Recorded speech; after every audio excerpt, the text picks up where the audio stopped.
चलिए भाई शुरू करते हैं आज का टॉपिक। तो हमने कहा था कार्बोनेट, किसकी स्टडी कर रहे थे हम? कार्बोनेट। तो कार्बोनेट की जब हम बात कर रहे थे तो हमने उसमें पढ़ा था कल Ag2CO3 और इसका जो कलर था वो येलोइश वाइट था। ठीक है, अब ये जो येलोइश वाइट है, इस येलोइश वाइट की जब हम बात करते हैं तो येलोइश वाइट के साथ दो ट्रीटमेंट करेंगे हम। पहला, इस पीपीटी को छान लिया, फिल्टर कर लिया। फिल्टर करने के बाद जो हमारे पास पीपीटी आया उस पीपीटी को हमने हीट किया, एक उसे कहते हैं ड्राई कंडीशन में हीट करना। दूसरा, ये जो पीपीटी पानी में बना हुआ था इस पानी वाले को ही हीट कर लिया, इसे कहते हैं एक्वस सस्पेंशन। तो इसको दो तरह से हीट किया जाता है, एक एक्वस सस्पेंशन टेम्परेचर 100 से कम, और एक कंडीशन होती है ड्राई जहां टेम्परेचर 300 से ज्यादा। तो जब इसको हीट करते हैं तो ये बनता है आपका Ag2O प्लस CO2 प्लस, तो H2O तो पड़ा ही था, और ये आपका ड्राई कंडीशन पे हीट करते हैं तो ये आपका Ag में टूट जाएगा। यानी कि ड्राई कंडीशन में हीट करेंगे तो ज्यादा टेम्परेचर होगा, ज्यादा टेम्परेचर होगा तो फिर से हीट करते ही आपका ये बन जाएगा Ag। Ag आपका जो बनेगा ये मेटेलिक ब्लैक, और ये जो बनेगा ये मैंने कल भी बताया था आपको कि ब्राउन होता है और येलो होता है, लेकिन आप इसको ब्राउन ही बोलेंगे, आप इसको ब्राउन ज्यादा बोलेंगे क्योंकि ज्यादा यही होता है। ठीक है, अब एक डाउट और आएगा आपको कि आप जब ऑर्गेनिक में पढ़ेंगे तो कुछ टेस्ट आएंगे आपके, फॉर्मेल्डिहाइड टेस्ट। वहां पर सिल्वर जो होगा उसका कलर होगा वाइट सिल्वरी कलर दिखेगा, और आपको ऐसा डाउट आएगा कि सर यहाँ पर आपने जो सिल्वर को लिख दिया मेटेलिक ब्लैक, तो देखो यहाँ हीट कर रहे हो, हीट कर रहे हो तो जलेगा, जलेगा तो काला हो जाएगा, इसलिए यहाँ पर मेटेलिक ब्लैक आता है हीट करने पर। ठीक है, क्या आता है? Metallic black. क्या आता है? Metallic black. क्या आता है? Metallic black. ठीक है, तो ये आपका मेटेलिक ब्लैक आ जाएगा। क्लियर सबको? अब खास बात आपसे पूछेगा, थर्मल क्वेश्चन करके पूछेगा,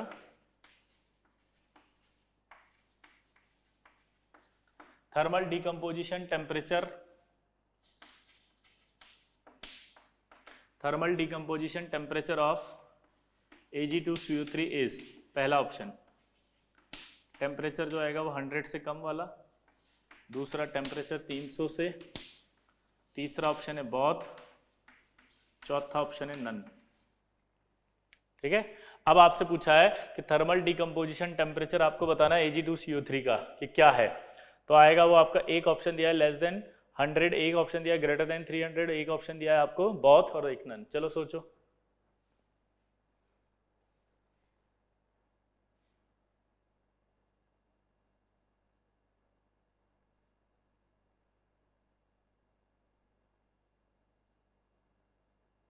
अब देखो आंसर आएगा आपका ये। अब आपको लग रहा होगा कि सर ये क्यों है, बहुत आना चाहिए, क्योंकि जब इस पे टूट रहा है तो इस पे भी टूट रहा है। बिल्कुल सही, टूट दोनों पे रहा है, लेकिन जिस पहले टेम्परेचर पे वो टूटेगा, क्या बोला मैंने, जिस पहले टेम्परेचर पे वो टूटेगा वही उसका डिकम्पोजिशन टेम्परेचर कहलाएगा। फर्स्ट टेम्परेचर जिस पर वो टूटा है वो कहलाएगा उसका थर्मल डिकम्पोजिशन टेम्परेचर। क्या बोला मैंने? फर्स्ट टेम्परेचर जिस पर वो टूटा है वो कहलाएगा आपका थर्मल डिकम्पोजिशन, फर्स्ट टेम्परेचर।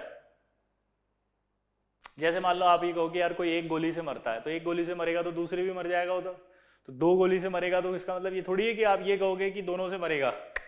पहली गोली जिसमें मर गया वही गोली उसके लिए क्या कहलाएगी? Thermal decomposition temperature. यानी कि पहला ऐसा टेम्परेचर जिस पर ये टूट गया, पहला ऐसा टेम्परेचर जिस पर ये टूट गया वो क्या कहलाएगा? इसका थर्मल डिकम्पोजिशन टेम्परेचर।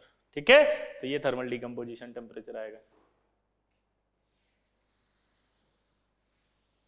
जैसे पानी का बॉइलिंग पॉइंट हम क्या बोलते हैं? 100 डिग्री। तो 100 डिग्री से 101 पे भी तो उबलेगा, 102 पे भी उबलेगा, 3 पे भी उबलेगा, तो सारे थोड़ी कहलाएंगे उसके बॉइलिंग पॉइंट, 100 ही कहलाएगा ना। यानी पहला ऐसा टेम्परेचर जिसपे वो बॉइल हुआ है।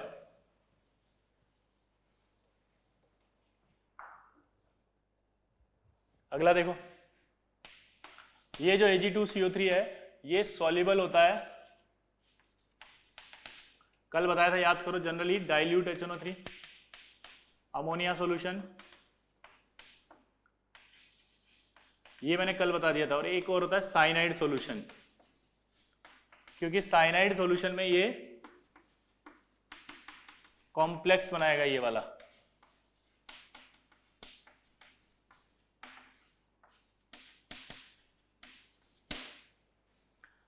तो आपसे पूछेगा क्यों सॉल्युबल है ये बताओ, तो रीजन आपको बोलना है क्योंकि ये साइनाइड के अंदर सॉल्युबल कॉम्प्लेक्स बना लेता है, इसलिए Ag2CO3 साइनाइड में भी सॉल्युबल रहेगा। क्लियर सबको? अब आपने वहां एक लाइन लिखी थी सर एक्वस सस्पेंशन, इसका मतलब नहीं समझ में आया, तो सुनो। हमारे पास तीन तरह के सॉल्यूशन होते हैं। पहला होता है आपका ट्रू सॉल्यूशन, जिसमें पूरा का पूरा सॉल्यूशन में घुल जाता है सॉल्यूट और हमें आंखों से कुछ नहीं दिखता पार्टिकल का साइज। दूसरा होता है कोलाइडल सॉल्यूशन, जिसमें आंखों से पार्टिकल का दिख भी सकता है नहीं भी दिखता। तीसरा होता है सस्पेंशन, जिसमें से आंखों से पार्टिकल का साइज दिखाई देता है। तो अगर आपने मान लो पीपीटी पानी में डाल रहे हो, तो पानी में पीपीटी सॉल्युबल ही नहीं है, तो आपको पीपीटी दिखाई देगा नहीं देगा, तो वो पानी में क्या हो गया? सस्पेंशन। तो उसको कहते हैं एक्वस सस्पेंशन, यानी जो पीपीटी पानी में पड़ा रहता है उसको कहते हैं एक्वस सस्पेंशन। उसको क्या कहते हैं? Aqueous suspension. ठीक है?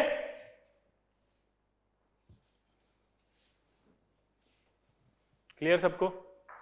अब एक सवाल पूछा उसने कि when KHCO3 react with excess of AgNO3 then product. अब यहां देखो बाइकार्बोनेट दे दिया उसने। बाइकार्बोनेट की रिएक्शन जब AgNO3 से कराओगे आपको पता है क्या बनेगा? Silver bicarbonate. Axis AgNO3 on boiling, boiling भी है ना, ऑन बॉइलिंग। क्या लिखा हुआ है? On boiling.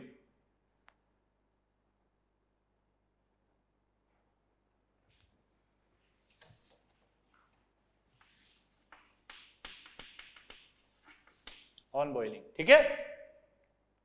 आप दिमाग की बत्ती जलाते हैं तो यह आपका ये बनेगा। अब बॉईल करोगे आप, बॉईल करने पर आपको पता है क्या बन जाएगा? बाइकार्बोनेट का हीटिंग इफेक्ट मैंने बताया था आपको, Ag2CO3 plus H2O plus CO2 बनेगा। ये कहाँ बताया था?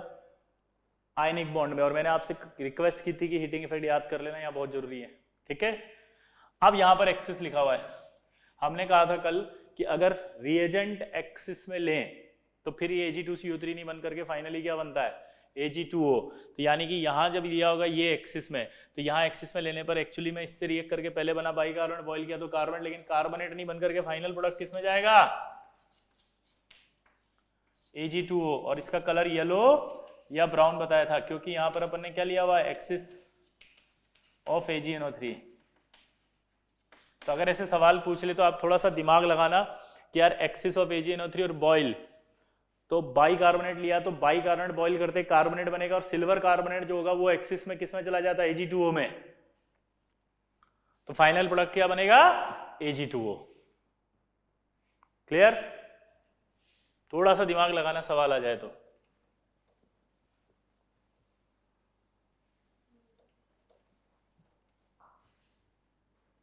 क्लियर? अगला देखो, टेस्ट विद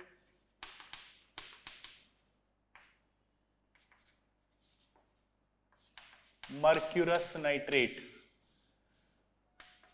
मर्क्यूरस नाइट्रेट की रिएक्शन कराएं अगर तो Ag2+2 की जब कार्बोनेट से कराएंगे तो ये बनेगा आपका Hg2CO3, येलो प्रेसिपिटेट होता है ये। ठीक है? अब मर्क्यूरस के लिए एक खास बात होती है कि अगर आप इसको हल्का सा भी हीट कर दो तो ये तुरंत टूट जाता है और डिसप्रोपोर्शनेट हो जाता है। अगर हीट नहीं करो तो थोड़ा टाइम लगता है। ठीक है? तो जैसे मैंने इसको हल्का सा हीट किया तो मेरे पास ये टूट करके HgO प्लस CO2 बना देगा, और Hg का फाइनल प्रोडक्ट होगा ब्लैक, और ये आपका Hg होता है येलो। ठीक है? तो आपके पास ध्यान से सुनो, जब मर्क्यूरस लेंगे तो मर्क्यूरस कार्बोनेट रिएक्ट करके क्या बनाएगा? Mercurous carbonate. मर्क्यूरस कार्बोनेट को हीट करेंगे, येलो प्रेसिपिटेट। येलो पीपीटी जब हीट करेंगे तो क्या बनेगा, डिसप्रोपोर्शनेट होकर Hg प्लस HgO। अब यहाँ पर HgO क्यों बना, उसका रीजन है, बना तो होगा कार्बोनेट, लेकिन मैंने आपको स्टार्टिंग में लिखाया था कि नेटिव मेटल्स के अगर नाइट्रेट हो, कार्बोनेट्स हो, तो वो फर्दर डिकम्पोज हो जाते हैं उनके ऑक्साइड्स में। याद आया, ये ऑक्साइड में डिकम्पोज हो गए क्योंकि इनके ऑक्साइड्स, ठीक है ना, हीटिंग पे टूट जाएंगे आगे, और अगर और ज्यादा हीट दोगे तो HgO भी टूट जाएगा।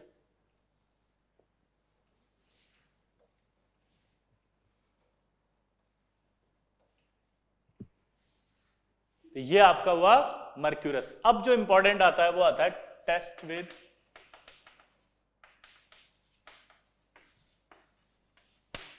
HgCl2। HgCl2 का एक नाम याद हो तो कोरोसिव सब्लिमेट।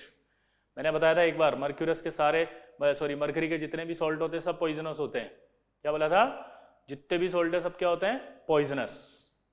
तो ये HgCl2 से कराया, और ये भी बताया था कि HgCl2 सोल्यूबल है, Hg2Cl2 इनसॉल्युबल बताया था। ध्यान से सुनना, एक डाउट हो रहेगा कि सर आपने कहा था all chloride bromide iodides are, all chloride bromide iodides are insoluble या सॉल्युबल, सॉल्युबल एक्सेप्ट, तो उस एक्सेप्ट में Hg2+2 था, उसको कहते हैं मर्क्यूरस, यानी कि Hg2Cl2 इनसॉल्युबल है, HgCl2 सॉल्युबल है।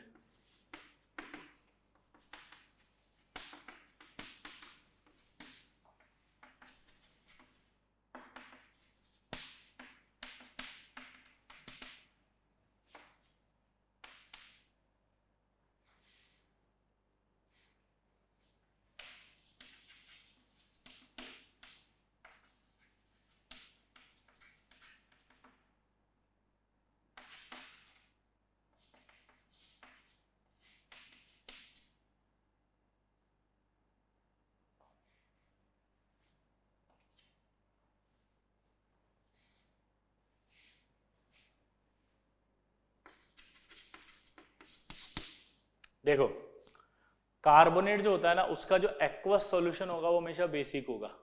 क्या बोला मैंने, बताओ, कार्बोनेट का एक्वस सॉल्यूशन जो होगा वो बेसिक होगा। क्या बोला, जल्दी बताओ, कार्बोनेट का जो एक्वस सॉल्यूशन होगा वो बेसिक होगा। क्यों, उसका रीजन सुनो। जब भी आप कार्बोनेट का सॉल्ट लोगे तो वही लोगे जो सॉल्युबल होगा पानी में।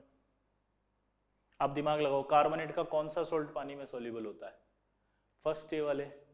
यानी कि आपने जब कार्बोनेट का टेस्ट किया होगा तो आपने फर्स्ट ए वाले ही तो लिए होंगे, और जब आप इसको पानी में डालोगे तो ये बनाएगा NaOH और H2CO3। H2CO3 तो वीक एसिड है, H2CO3 तो क्या है, वीक एसिड, ये, और NaOH का स्ट्रॉन्ग बेस। तो यानी कार्बोनेट का एक्वस सॉल्यूशन बेसिक होगा। तो नोट करके लिख लो कि सॉल्ट में जब भी आप कार्बोनेट का टेस्ट कर रहे हो उसका एक्वस सॉल्यूशन क्या है, बेसिक, ये बेसिक। अब इसकी रिएक्शन HgCl2 से कराया तो आपके पास बनता है प्रेसिपिटेट रेडिश ब्राउन पीपीटी, जिसका नाम होता है mercury basic, mercury second carbonate. ये आपका बेसिक मरकरी कार्बोनेट, कार्बोनेट, और इसका ऑक्सीडेशन स्टेट है 2, तो बेसिक मरकरी कार्बोनेट। और ये बेसिक मरकरी कार्बोनेट जो होता है उसका कलर पूछेगा आपसे रेडिश ब्राउन प्रेसिपिटेट। कलर क्या पूछेगा बताओ, रेडिश ब्राउन प्रेसिपिटेट। दोबारा बोलो, क्या पूछेगा, रेडिश ब्राउन प्रेसिपिटेट। क्या पूछेगा, रेडिश ब्राउन प्रेसिपिटेट। ठीक है, अब देखो इधर, क्लियर। तो जब इसका बेसिक होगा एक्वस सॉल्यूशन तो एक इंपॉर्टेंट चीज यहां पर हो गई 6H+। 6H+ होने का मतलब समझते हो आप, एसिडिक, स्ट्रॉन्ग एसिडिक, यानी कि जो बेसिक मीडियम था वो अचानक से चेंज होकर के स्ट्रॉन्ग एसिड में आ गया। यानी कि आपसे नोट करके पूछेगा कि क्या इसमें ड्रास्टिक चेंज हो रहा है पीएच में,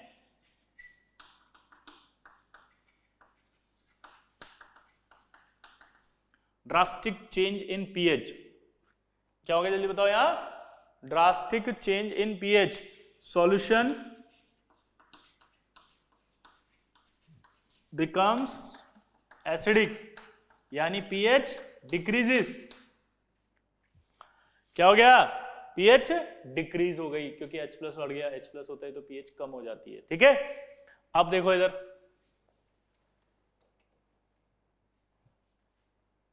pH डिक्रीजेस। क्लियर? अब यहां ध्यान देना है, इधर यहां ध्यान देने वाली बात यह है कि अगर यहां पर आपने एक्सिस में ले लिया, axis of carbonate,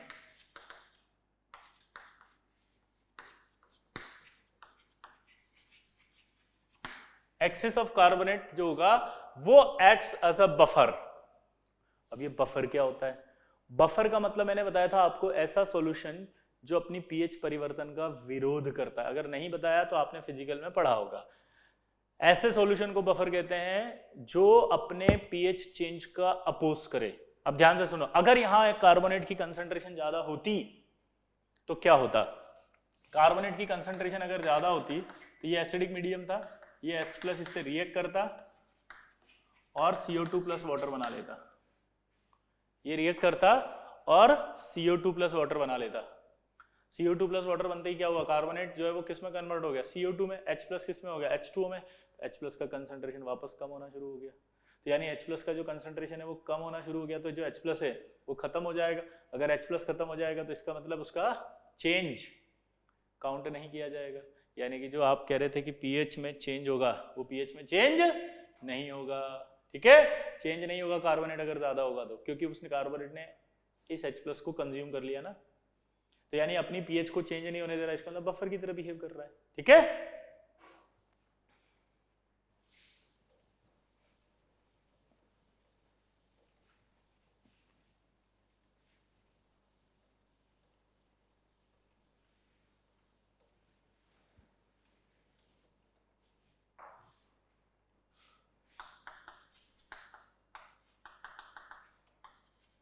copper sulphate, copper sulphate लेंगे तो कॉपर+2 आएगा, कार्बोनेट आएगा, पानी तो है ही से अंदर, तो ये रिएक्ट करके बेसिक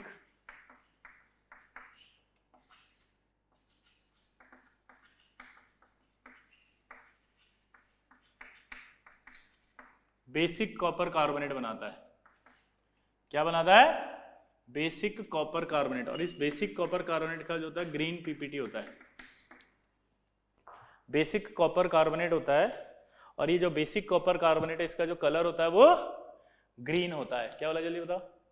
बेसिक कॉपर कार्बोनेट होता है और ये बेसिक कॉपर कार्बोनेट का कौन सा कलर बनाता है? ग्रीन। कौन सा कलर बनाता है? ग्रीन। इसको एक नाम और होता है, अगर आपने 9-10 पे पढ़ा हो तो, मेलाकाइट ग्रीन। क्या? Malachite green. अब एक डाउट आपको मैं क्लियर कर देता हूं कि ये जो इस तरह से लिखा हो ना, इसको कहते हैं बेसिक। लाइक जैसे हाइड्रोक्साइड है, बेसिक वर्ड आ गया, और ये कॉपर कार्बोनेट, इसको नाम में लिखने के लिए बेसिक वर्ड आता है ये। तो ये कार्बोनेट, कॉपर कार्बोनेट तो सेम ही सही। अब ऑक्सीडेशन स्टेट भी लिख देते हैं हम, बेसिक कॉपर 2 कार्बोनेट, चाहो तो नहीं लिखो तो भी सही है। लेकिन सर एक डाउट है मेरे मन में, फिर आपने इससे पहले जो है वो HgO.HgCO3 को बेसिक मरकरी 2 कार्बोनेट क्यों लिखा? यहां तो OH है ही नहीं। तो उसका एक कॉन्सेप्ट होता है,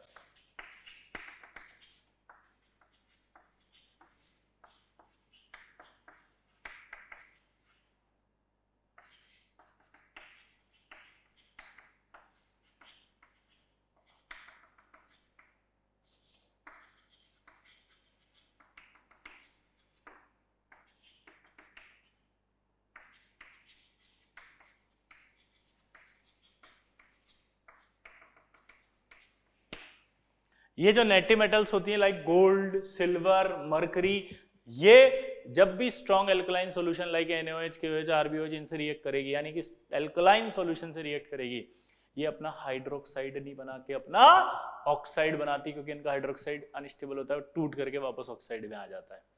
तो ये जब भी बेस से रिएक्ट करेंगी तो ऑब्वियस सी बात है ये क्या बनाएंगे? अपना ऑक्साइड, हाइड्रोक्साइड नहीं बनाएंगी। इसलिए यहां पर इसका हाइड्रोक्साइड नहीं बना हुआ है, इसका क्या बना हुआ है? ऑक्साइड। तो ये अंडरस्टूड था कि ये बेस से बना हुआ पार्ट है और ये कार्बोनेट से बना हुआ पार्ट है, क्योंकि कार्बोनेट में 2 हिस्से होते हैं, एक OH और एक खुद कार्बोनेट। ठीक है? ये बेसिक पार्ट है, इसलिए इसके नाम में आया था बेसिक मरकरी 2 कार्बोनेट। ये बेसिक पार्ट है इसलिए नाम में आया था बेसिक कॉपर कार्बोनेट। ठीक है? ये आपका कार्बोनेट एक तरह से समाप्त।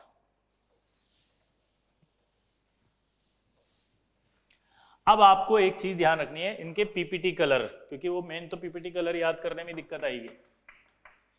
तो पीपीटी कलर अगर हम बात करें तो कार्बोनेट में ऑल पीपीटी आर वाइट। क्या बोला जल्दी बताओ? All PPT are white. जितने भी प्रेसिपिटेट होंगे वो सारे के सारे वाइट होंगे, बस किसको छोड़ के? जल्दी बोलो। 3HgO HgCO3, कॉपर कार्बोनेट, और एक आपने पढ़ा था अभी अभी Hg2CO3। ये आपका आया था रेडिश ब्राउन, ये आया था आपका ग्रीन, ये आपका आया था येलो। क्लियर? बाकी सारे के सारे वाइट होंगे। क्या बोला जल्दी बताओ? ये होगा ग्रीन, कौन? कॉपर वाला। मरकरी वाला क्या होगा? येलो। और ये वाला क्या होगा? Reddish brown. बाकी सारे वाइट। चल बोलो। BaCO3 white, MgCO3 white, CaCO3 white, ZnCO3 white, cadmium carbonate white. कोई भी ले ले वाइट, जो नहीं पढ़ाया वो भी ले ले वाइट इनके अलावा। ये पीपीटी के कलर याद हो गए आज के बाद सारे के सारे, तो पीपीटी कलर की टेंशन खत्म। ऐसे में सारे कीवर्ड बता दूंगा सारे ही। अभी एक बार हम पढ़ रहे हैं, फिर हम इसको लर्न भी कर लेंगे आराम से, लेकिन आप रोज पढ़ेंगे, ये तभी आपसे लर्न होगा, वरना नहीं होगा। प्रॉमिस? पक्का वाला प्रॉमिस? चल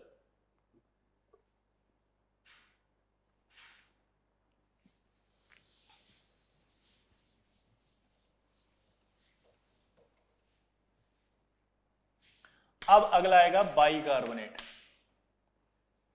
बाइकार्बोनेट सॉल्युबिलिटी की बात करनी पड़ेगी पहले, क्योंकि हमने क्या बोला था, जब भी आएगा तो सबसे पहले आप उसकी क्या लिखोगे? सॉल्युबिलिटी। तो ऑल आर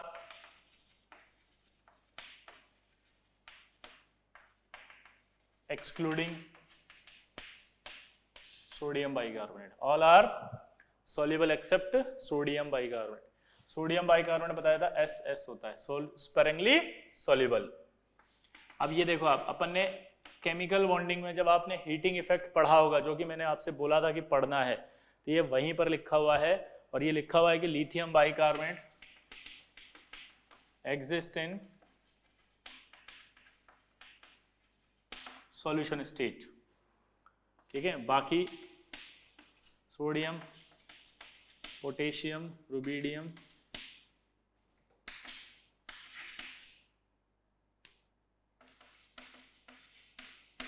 और सीजियम बाइकार्बोनेट,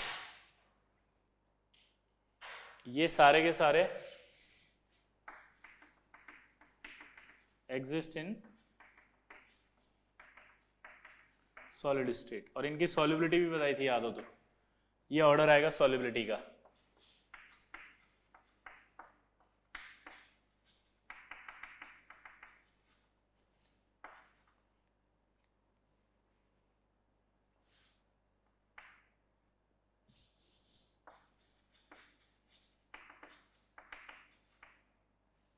ठीक है, तो ऑर्डर ऑफ सॉल्युबिलिटी आ गई। इसी तरह से हमने ये सबसे कम सॉल्युबल क्यों था, इसका रीजन भी मैंने वहां दिया था।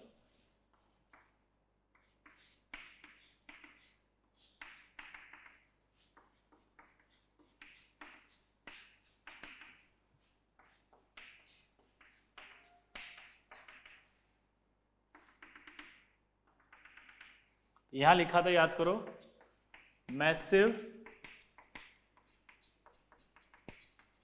H bonding. क्या लिखा था? मैसिव H बॉन्डिंग या infinite H bonding.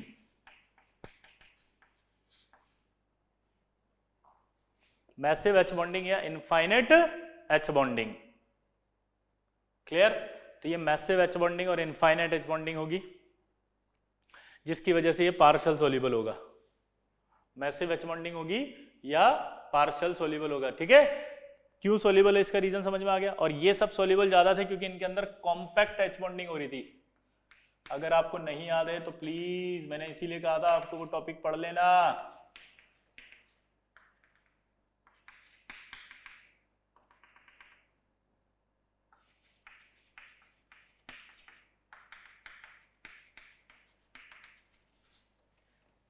Compact H bonding.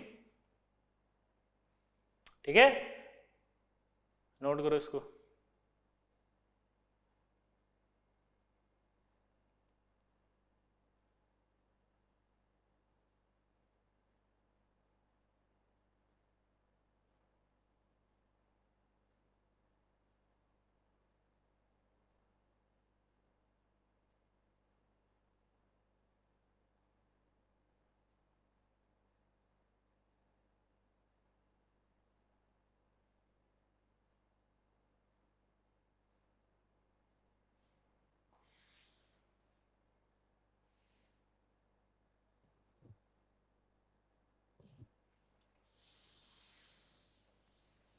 अब एक सवाल बहुत अच्छा पूछेगा, लिखो कॉन्सेप्ट ध्यान सुनना कि अल्कली मेटल्स के बाइकार्बोनेट्स, क्या बोला उसने, अल्कली मेटल्स के बाइकार्बोनेट्स की सॉल्युबिलिटी अल्कली मेटल के कार्बोनेट से कम होती है। ये स्टेटमेंट सही है या गलत, सोचो। अल्कली मेटल्स के बाइकार्बोनेट की सॉल्युबिलिटी अल्कली मेटल्स के कार्बोनेट से कम होती है, ये सही है कि गलत है? आंसर लिखो, सही है। क्यों? क्योंकि अल्कली मेटल के बाइकार्बोनेट में H बॉन्डिंग होती है। अगर ये खुद ही H बॉन्डेड रहेंगे तो पानी में जाकर के कम सोल्यूबल होंगे, जबकि अल्कली मेटल के जो कार्बोनेट्स हैं उनमें नहीं होती H बॉन्डिंग, तो ज्यादा सोल्यूबल होंगे। ये जो सवाल है इसकी फील ही नहीं आती साली, क्योंकि हमें लगता है बाइकार्बोनेट तो सारे सोल्यूबल है। समझिए? तो नोट करके ढंग से लिखना इस बात को, क्या अल्कली मेटल बाइकार्बोनेट्स की सॉल्युबिलिटी कम होती है अल्कली मेटल के कार्बोनेट्स की तुलना में। क्यों? क्योंकि अल्कली मेटल के बाइकार्बोनेट में H बॉन्डिंग होती है।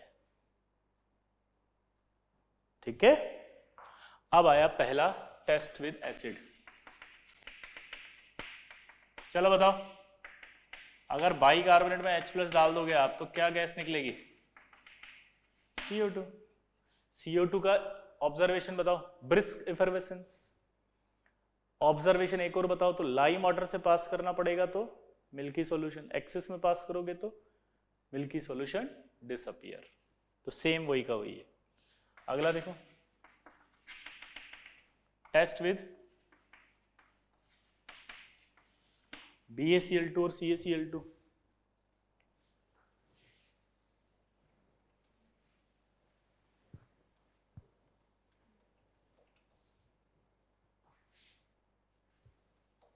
तो टेस्ट विद BaCl2 CaCl2 की बात करो।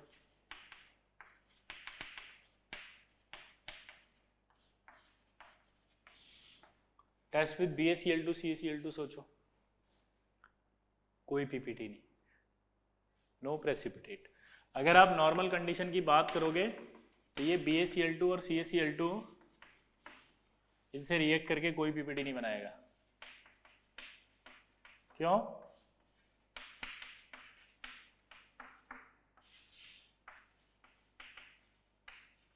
ये सॉल्युबल होंगे इसलिए।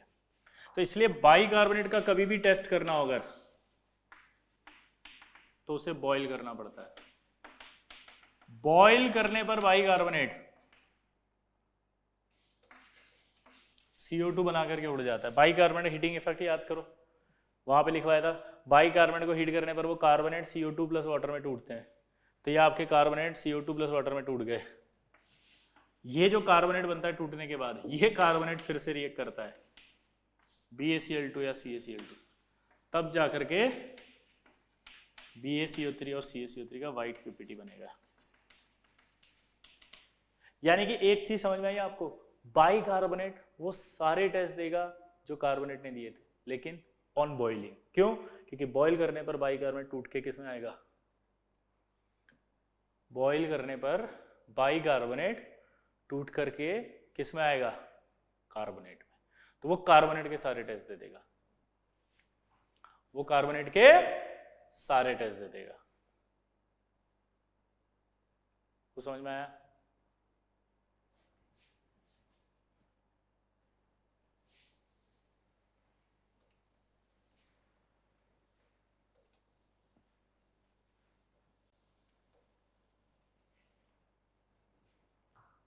अब मान लो हीटिंग ही खत्म हो गई, मान लो मैं गया टेस्ट करने बाइकार्बोनेट का और वहां हीट बॉईल करने लगा और गैस खत्म हो गई, या केरोसिन खत्म हो गया, या कोई ऑप्शन ही नहीं। अब क्या करें? इसका एक ऑल्टरनेट और है, test with NH4OH followed by MgCl2। ये NH4OH हमेशा मैंने क्या कहा था, अमोनिया सॉल्यूशन मानते हैं। पहले इसका मतलब NH4OH डाला,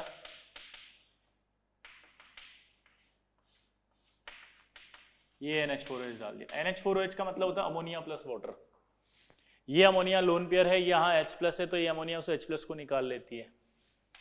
अमोनिया ने H प्लस को निकाल लिया तो ये NH4 प्लस बन गया, कार्बोनेट बन गया, और H2O, तो ये कार्बोनेट बन गया। अगर ये कार्बोनेट बन गया, दिमाग की बत्ती जलाओ, ये कार्बोनेट बन गया अगर, तो MgCl2 से रिएक्ट करेगा,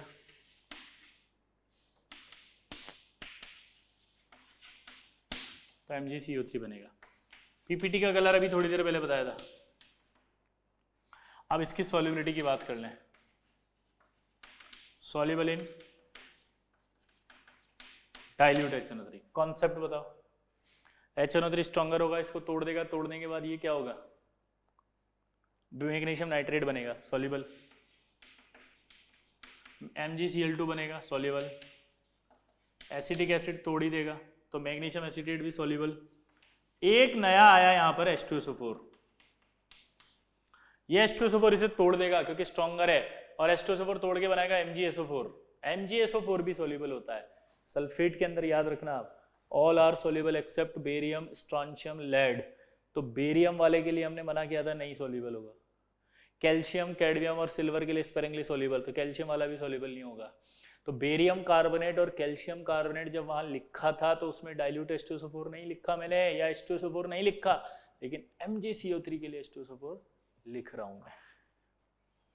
क्यों लिख रहा हूं, क्योंकि MgSO4 बनेगा, वो सॉल्युबल है। और एक और जो मैंने आपको बताया था, सोडा वाटर, सोडा वाटर में भी सॉल्युबल है, ठीक है। तो ये आपको ध्यान रखना है, MgCO3, ठीक।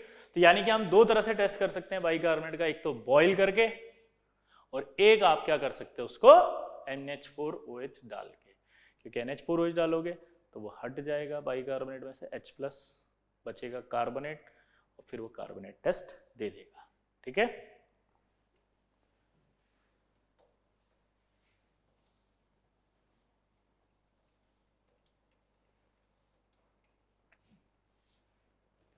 क्लियर सबको। अब इधर देखो, अब आपसे कह रहा है डिस्टिंक्शन करके बताओ हमें बिटवीन बाइकार्बोनेट और कार्बोनेट। यानी कि वो ये कह रहा है कि कार्बोनेट और बाइकार्बोनेट में आप कैसे पता लगाओगे कौन है, ठीक है। तो देखो, मेरे को मिक्सचर दे दिया एक साथ ऐसा मिक्स करके हाथ में, और कहा कि बता इसमें कार्बोनेट है या बाइकार्बोनेट है या दोनों है, मिक्सचर, ठीक है। तो आप सबसे पहले उस मिक्सचर को उठाकर किस में डाल दोगे, टेस्ट ट्यूब में। टेस्ट ट्यूब में डाल दिया मैंने, हो सकता है इसमें कार्बोनेट हो सकता है बाइकार्बोनेट हो, और फिर मैंने इसमें डाल दिया एक्सेस में BaCl2।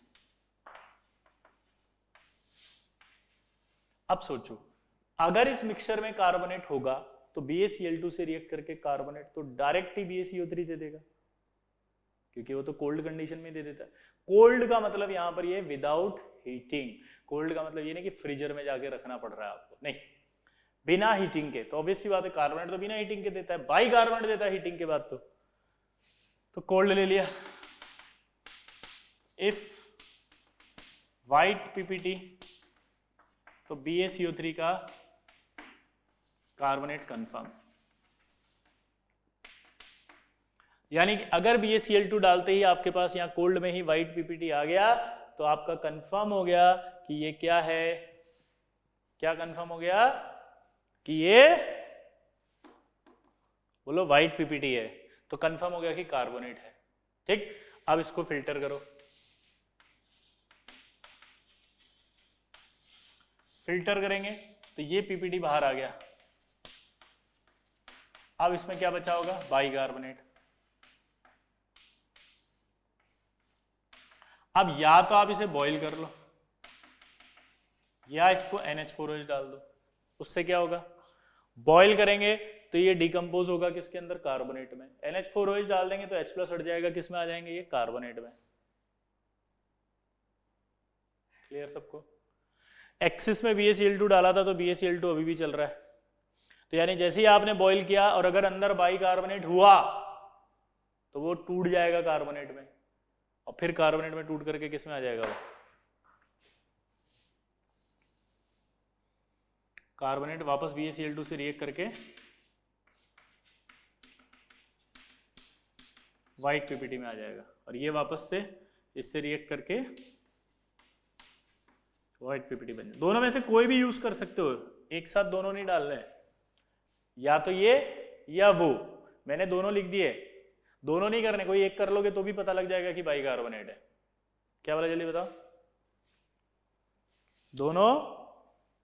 दोनों में से कोई भी एक कर लेंगे तब भी पता लग जाएगा। क्या बोला जल्दी बताओ? दोनों में से कोई एक भी कर लेंगे तो पता लग जाएगा। ठीक है, तो इस तरह से आप मिक्सचर में पता लगा रहे हो कि कार्बोनेट है कि नहीं। अब दोबारा समझना आराम से, ये टेस्ट ट्यूब ली, मिक्सचर में दिया था उसने कि इसमें कार्बोनेट है या बाइकार्बोनेट है, दोनों है, पता लगाओ। ये दोनों ही नहीं है, तो मैंने इस टेस्ट ट्यूब में डाल दिया मिक्सचर, पानी डाल दिया, BaCl2 डाला। BaCl2 डालने से ये होगा कि अगर कार्बोनेट होगा तो वो BaCO3 से रिएक्ट कर लेगा। अगर वो रिएक्ट कर लेगा तो ये व्हाइट पीपीटी आ जाएगा। व्हाइट पीपीटी दिखा दो, कंफर्म हो गया कार्बोनेट है। और अगर व्हाइट पीपीटी नहीं आया तो बोल दो कि कार्बोनेट एब्सेंट है। बॉईल किया, बॉईल करके अगर पीपीटी आ गया तब तो फिल्टर कर लिया। फिल्टर करने के बाद इसे या तो बॉईल करो या NH4OH डाल दिया। बाइकार्बोनेट अगर होगा तो H+ हट जाएगा हीटिंग पे, और कार्बोनेट बचेगा। वो कार्बोनेट फिर एक्सेस में जो BaCl2 लिया उससे रिएक्ट करके बना देगा BaCO3, और NH4OH डाला तो क्या बन जाएगा? BaCO3, क्योंकि H+ हट जाएगा।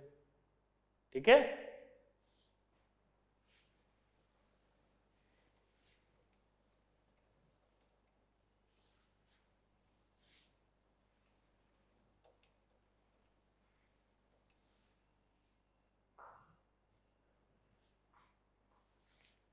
क्लियर? तो ये आपका डिस्टिंक्शन भी हो गया। अब एक टेस्ट और होता है इसका, फिनोफ्थलीन टेस्ट। फिनोफ्थलीन टेस्ट में सबसे पहले आपको ये समझना पड़ेगा कि अगर आपने फिजिकल पढ़ा हो तो एक इंडिकेटर है ये HPH कोई फॉर्मूला नहीं है, तो रिप्रेजेंटेशन है। पीएच तो बहुत बड़ा ग्रुप होता है, ये बहुत बड़ा ग्रुप है, एक ऑर्गेनिक ग्रुप है ना। तो इसको ऐसे मत समझना कि HPH कोई, HPH तो रिप्रेजेंटेशन है। ये होता है कलरलेस, और ये होता है पिंक कलर। अब सोचो अगर मीडियम मैंने एसिडिक कर दिया तो क्या ये एसिडिक मीडियम में अपना टेस्ट दे पाएगा? नहीं। क्यों? क्योंकि एसिडिक मीडियम होते हैं, कॉमन आयन इफेक्ट लग जाएगा। ये देखो कॉमन आयन इफेक्ट क्या होता है? ली शार्टरले प्रिंसिपल ये कहता है कि अगर सेम कंसंट्रेशन वाले आयन्स हों तो अगर कंसंट्रेशन आप बढ़ा दो तो इक्विलिब्रियम क्या होता है? उस तरफ जाता है जिस तरफ किया गया चेंज का अपोज हो। तो कॉमन आयन इफेक्ट ये होता है कि अगर सेम आयन्स आ जाते हैं तो सेम आयन्स आने पर जो वीक इलेक्ट्रोलाइट्स होते हैं उनका आयनाइजेशन घट जाएगा। घट गया ये, तो यानी कि अगर एसिडिक मीडियम हुआ तो ये इक्विलिब्रियम पीछे आ जाएगा, तो HPH आएगा कलरलेस। ठीक है, इसलिए टेस्ट नहीं आएगा। लेकिन अगर यहीं पर अगर आप मीडियम क्या ले लो,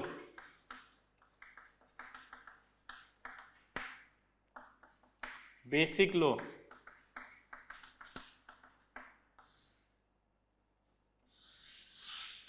तो क्या होगा? ये H++ OH बाहर निकल जाएगा। यहां से H+ बाहर निकला तो इक्विलिब्रियम आगे आएगा। इक्विलिब्रियम अगर आगे आ गया तो क्या बन जाएगा? pH-, और ये pH- क्या होगा? पिंक कलर का। pH- क्या होगा? Pink colour. pH- क्या होगा? Pink colour. तो ये पिंक कलर आ जाएगा, इसका मतलब टेस्ट दिखने, यानी HPH बेसिक मीडियम में अपना कलर चेंज करेगा, एसिडिक मीडियम में नहीं करेगा। अब ये टेस्ट क्यों पढ़ा? क्योंकि अभी फिर एक और बार आपसे पूछेगा वो एक क्वेश्चन। वो आपको एक टेस्ट ट्यूब में देगा कार्बोनेट, एक में देगा बाइकार्बोनेट। देखो पहले कैसे दिया था? मिक्सचर, ये ले। अब की बार कैसे दे रहा है? किसी एक टेस्ट ट्यूब में कार्बोनेट है, किसी एक में बाइकार्बोनेट। बताओ किस में एक कार्बोनेट है, किस में बाइकार्बोनेट है। तो मैंने कहा साला दिमाग लगा के सीधा गया, मैंने फिनोफ्थलीन डाल दिया। फिनोफ्थलीन डालने से क्या हुआ?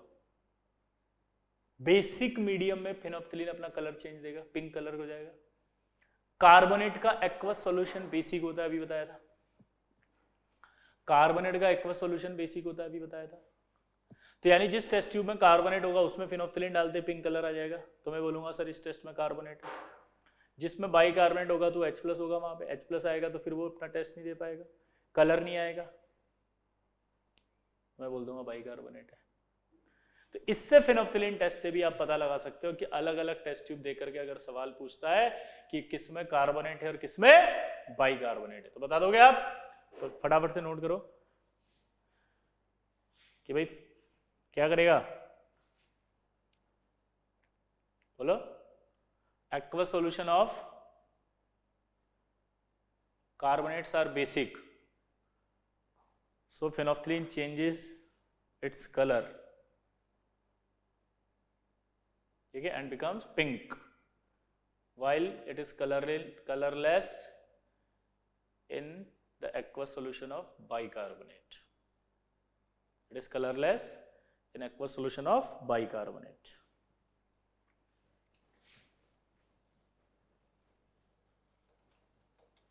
ये आपका कार्बोनेट और बाइकार्बोनेट समाप्त। अब इसमें दो डाउट आएंगे छोटे छोटे। एक आपका डाउट क्या है, देखो जरा कि सर टर्बिडिटी क्या होती है।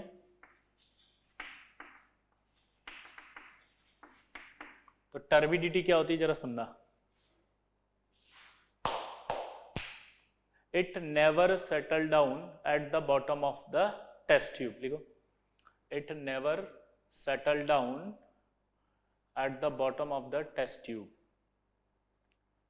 ये कभी भी टेस्ट ट्यूब के बॉटम में सेटल नहीं होगी, ठीक है। जैसे मिल्क इसीलिए मिल्की सॉल्यूशन बोलते हैं इसको, टर्बिडिटी को। अगला लिखो पीपीटी। पीपीटी में लिखो it settle down at the bottom of the test tube. PPT लिखो it settle down at the bottom of the test tube. It settle down at the bottom of the test tube. ये test tube के bottom में settle हो जाएगा, ठीक है। इसका एक देसी एग्जांपल समझते हैं। जैसे दूध लेकर आया, दूध को अगर आप नींबू डालते हो तो फट जाता है, फटते ही उसका जो हैवी पार्ट है नीचे आ जाएगा, दैट इज कॉल्ड पीपीटी। और जो मिल्क था इनिशियली वो कैसा था, टर्बिडिटी। क्लियर। अब अरीन आया, अरीन ने सोचा यार आज चेक करते हैं, सर सही पढ़ाते हैं गलत पढ़ाते हैं। अरीन गर्ग, उसने कहा आज तो चेक करूंगा, साला चाहे कुछ भी हो जाए।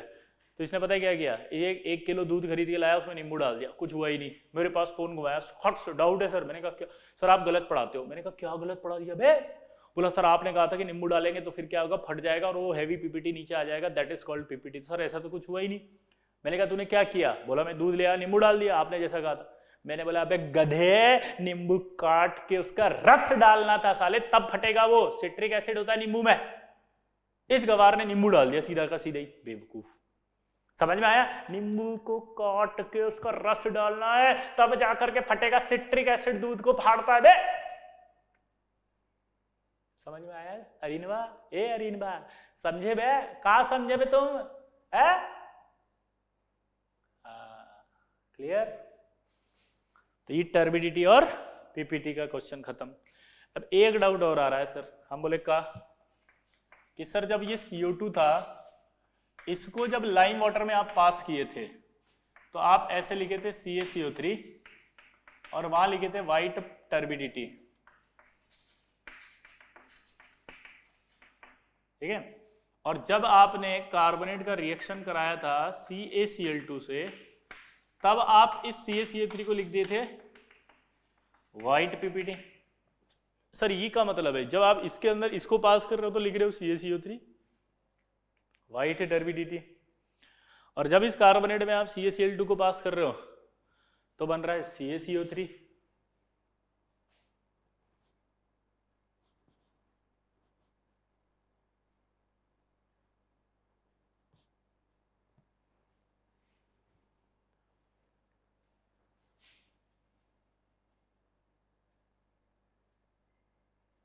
क्लियर।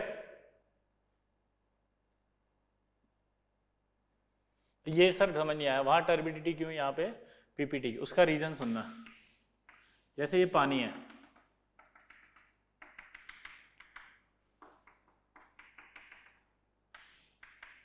और इस पानी में ये डालते हैं अपन चूना, ये होता है लाइम, लाइम को कहते हैं चूना। पानी में जब ये जाएगा तो ये पानी में जाते कैल्शियम हाइड्रोक्साइड बनाएगा।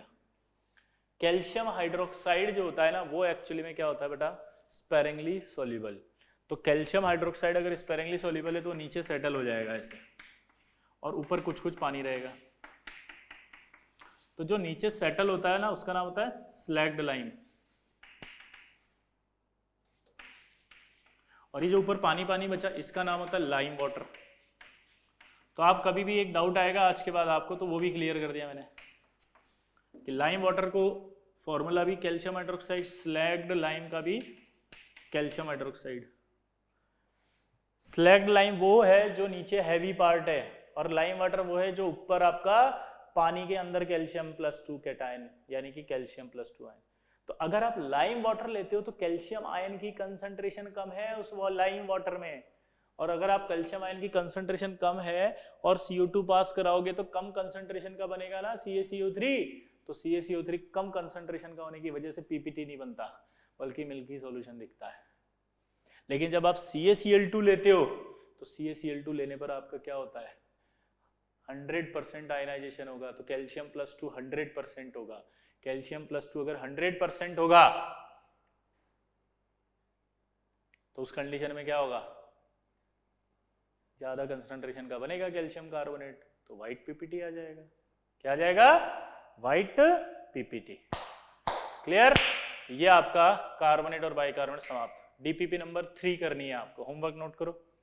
और DPP नंबर 3 को हाथ तभी लगाना जब ये याद हो जाए, सुन लिया? ठीक है, तो इसको अच्छे से कर लेना, ठीक है ना। DPP